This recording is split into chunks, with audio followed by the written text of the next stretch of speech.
You're listening to Strange New England. I'm Tom Burby, your host. If you live in New England, sooner or later you'll have this experience. You'll find yourself driving down a road you've driven 100 times before, and you'll notice something is different. At first, you might shrug it off, but the idea will dog you until you realize something is wrong. Something is there that wasn't there before. A small detail like a sign or a tree, or perhaps it's something bigger, like a house or perhaps a road that branches off the main drag, which you can't believe you've never noticed before. If you're curious, or perhaps just plain foolish, you might just backtrack and turn down that road to see where it goes. I mean, what harm will it do, you ask? And where that road takes you might just be to a place from which you can never escape. Not because you're lost and can't get back to your starting point, but because once you turn around and finally make your hurried way back home, you can never go back there.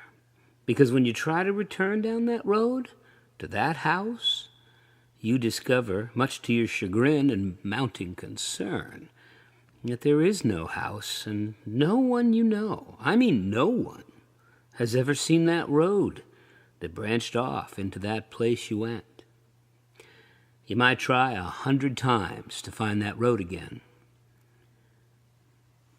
but it just isn't there. Sounds like something out of the Twilight Zone? I know. Is it possible that things like this happen?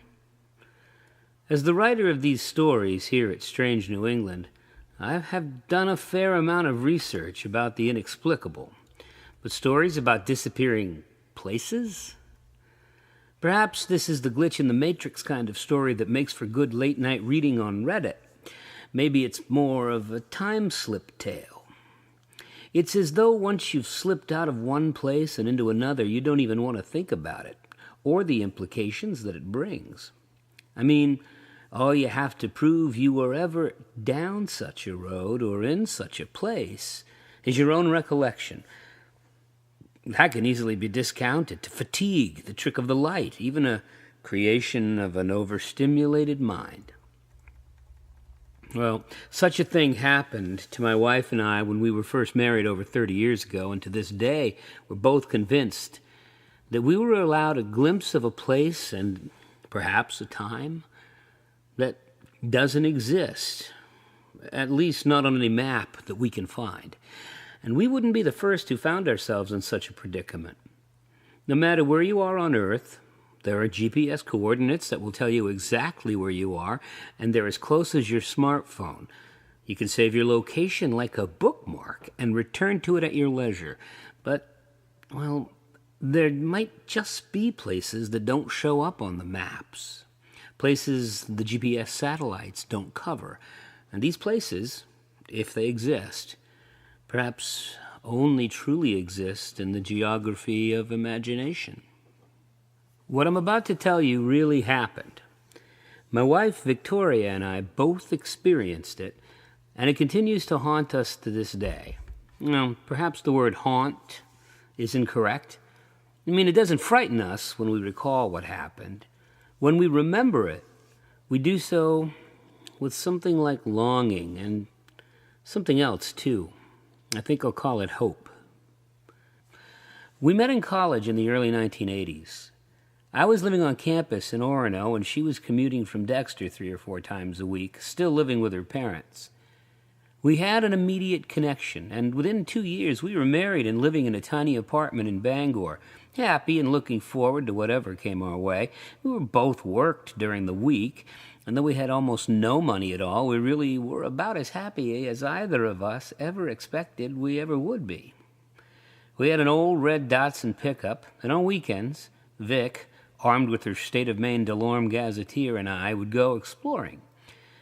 Now, for you to understand the impact of this story, you must know that Vic has an excellent sense of direction. I can get lost driving home from work, but not Vic. She has a nearly infallible internal compass and can easily weave her way to a place using back roads and byways that appear as only dotted lines on the maps. Be it Boston or some small hidden Maine hamlet whose name is only tiny on the map, Vic can get you there and through it. She's a keen pilot. It was on a late August afternoon that we found ourselves sitting under a tree having a picnic with our friends, Thane and her future husband, James, in Newburgh, Maine, about 20 minutes away from our Bangor apartment.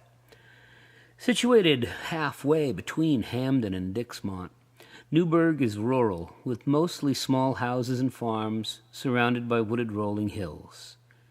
There are many side roads leading off the Kennebec Road, and as the day wore down to dinner time, we decided it was time to head back into Bangor.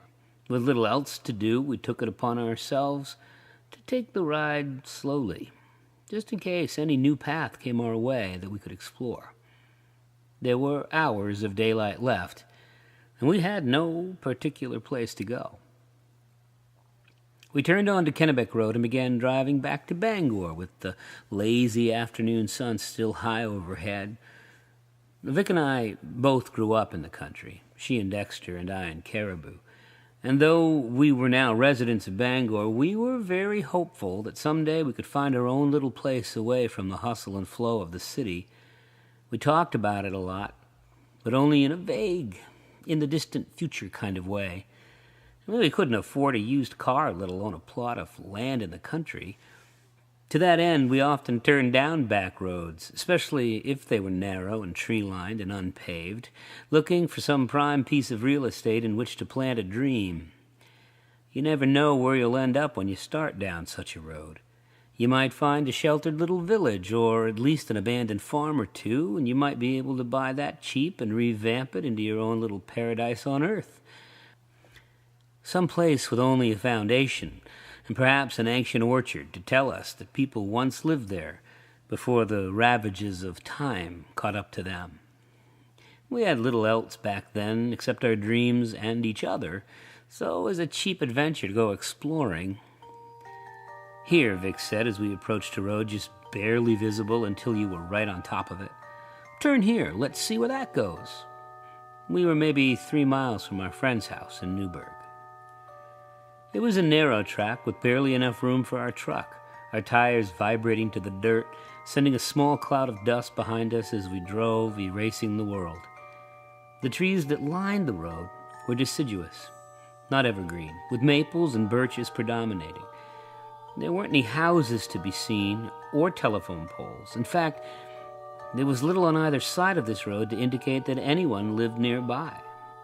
Such roads aren't that rare in this part of the state. They're the rule rather than the exception. It was nothing to concern us. And as we continued on for maybe a half mile, we noticed the road rising as we made our way up the slope of the hill. When we reached the top of that hill, what we saw was burned into each of our memories. Even today, over 30 years later, we reminisce about it. Vic remembers the details better than I do, with the eye of an artist, but without a doubt, we both remember the same place with the same details. There was a field on the right, just before an old white farmhouse. Across the road from the house was a traditional red barn with perhaps a small outbuilding or two. Another field to the left of the barn rolled out down the hill into what appeared like a long private valley. We couldn't see any other houses nearby or in the distance, and I stopped the car because it looked to us from our vantage point that the road ended right there in front of the little house. We sat transfixed, quietly taking it all in.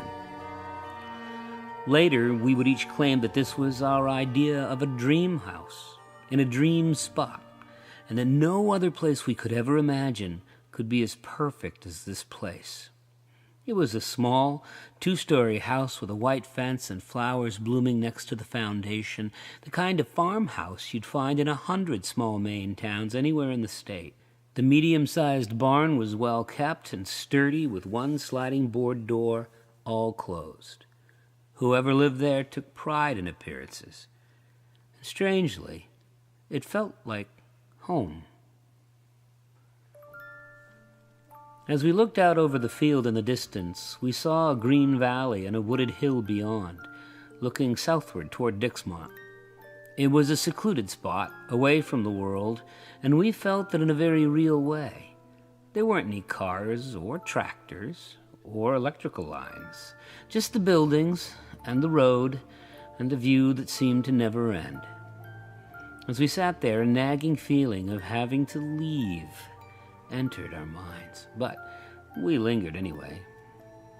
I remember putting the car in reverse to turn around when Vic stopped me and asked if we couldn't go closer to the house to see what lay beyond. I said I didn't think so. Were we trespassing?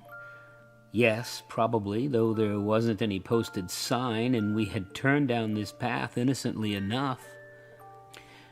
We contented ourselves by soaking in the view for a few more moments before I backed into the field, turned the truck around and left, catching my final glimpse of the golden afternoon in the rearview mirror as we rose over the top of the hill and made our way back to the Kennebec Road. But for days we couldn't get the thought of that place out of our minds. How often did we talk about how perfect it seemed, how a place like that, how that place would make a perfect home for us, a hideaway with a few acres where we could settle down and build a life together. We knew we couldn't afford a place like that. Not yet, maybe never, but we could dream, couldn't we? For a week, we spoke of little else. And the next Saturday, we loaded a picnic lunch into the old Datsun and drove back to that place, this time to knock on the door and meet the people who lived in our dream house. But we couldn't find the road.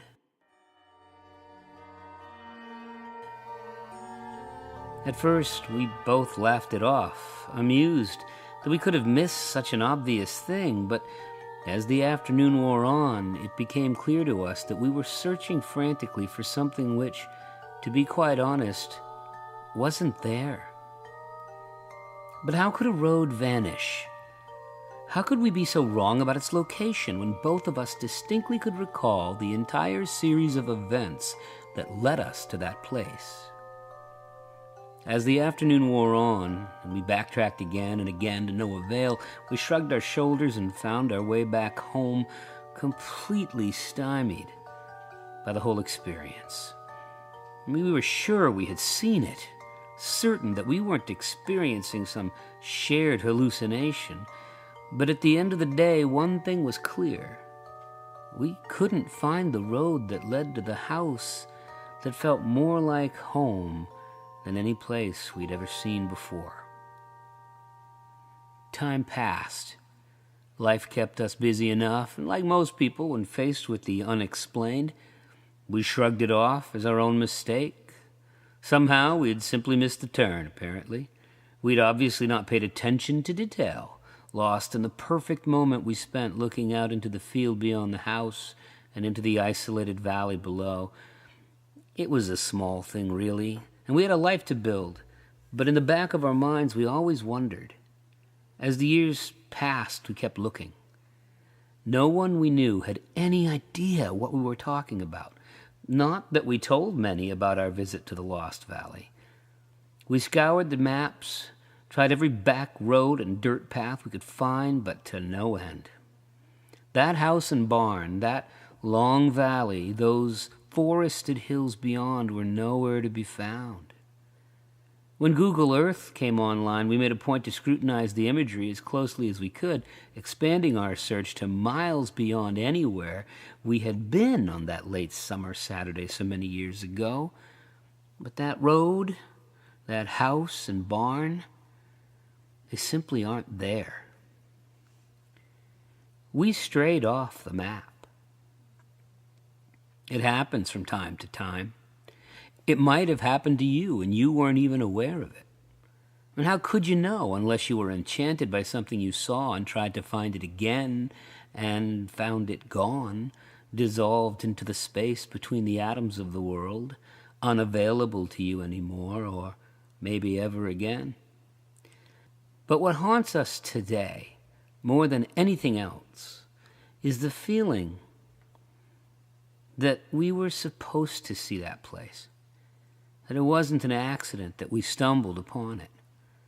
It felt like home to us in a very deep way.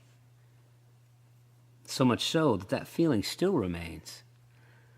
Everything else is just a mystery. If you've ever found yourself off the map and dare to share your story, please contact us at strangenewenglander@gmail.com.